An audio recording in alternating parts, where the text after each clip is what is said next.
আরেকটা আমি দুধ গরম করে নিচ্ছি।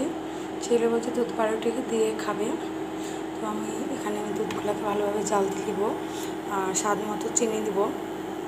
আর এই যে পাউরুটি, এই যে পিস পাউরুটি দিয়ে মানে আজ কাজ চালানো হবে। গোল পাউরুটি দিয়ে হয়, কটার পাউরুটি দিয়েও হয়, তো আমার কাছে ওগুলো যখন নেই তাহলে পিস পাউরুটিটা দিয়ে আমি চালিয়ে নেব। এখানে দুধ ভালোভাবে ফুটে নেব, নেওয়ার পর স্বাদ মতো চিনি দেবো।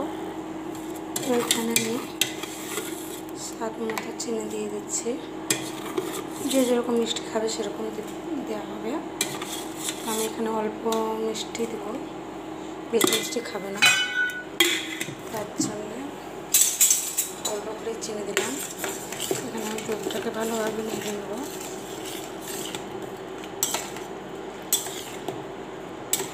দুধটা ভালোভাবে নেড়ে দিয়ে এখানে পাউরুটিটা দিয়ে দিলাম, তারপরে এখানে অল্প দিয়ে দিলাম পাউরুটি।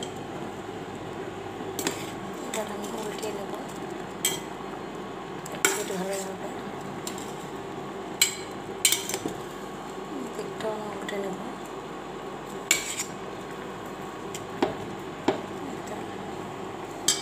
ভালোভাবে উল্টে নিয়ে পিস করে নিচ্ছি।